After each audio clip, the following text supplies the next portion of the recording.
ভাই, আমার এই একটা মাত্র মেয়ে, ওরে প্রাইভেট পড়ানোর জন্য বাসায় মাস্টার রাখলাম। আমি তো বাড়ি থাকি না, আমার মেয়ে থাকে আর আমার বউ থাকে। এই সুযোগে মাস্টার আমার মেয়েরে প্রপোজ করছে, এটা তো ভাই ক্ষমা করা যাবে না ভাই। মন্ডল জয় তবে রফিক সাহেব বসেন বসেন প্লিজ বসেন বসেন। ভাই, মান সম্মান তো আর ফিরায় আনা যাবে না। একটা মাত্র মেয়ে, বউ, এরা থাকে একা। সমাজ সংসার তো আছে ভাই, একটা বিহিত আপনারা করে যান। আপনি কাজ করেন, আপনার মেয়েকে ওর সাথে বিয়ে দিয়ে দেন।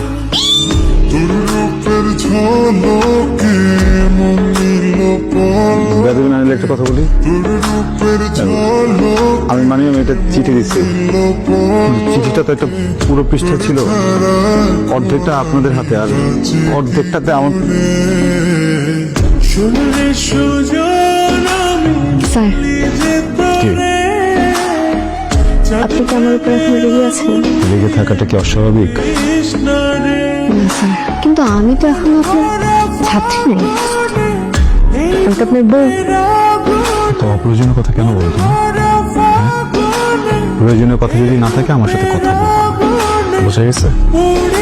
আপনি যদি এখান থেকে যান, আমি আমার আম্মুর কাছে বিচার দিয়ে দিব, আর আম্মু আপনার কাছে পড়াবে না। কিন্তু পাগল,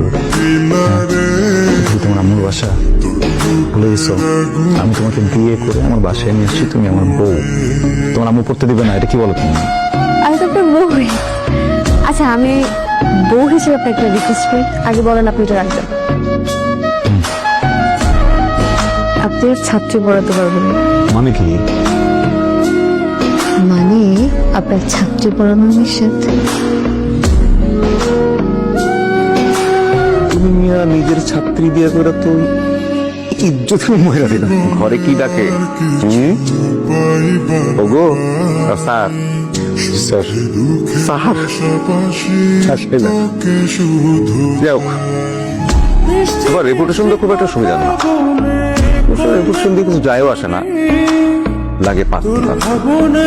আমি দেখো, আমাদের ক্লাস 5 পাস হো না, অথচ এত বড় একটা আড়তের মালিক, টাকা পয়সা কোনো কমতি নাই।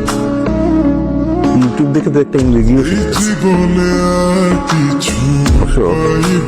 পোর খাওয়াটা লাইফে খুব দরকার।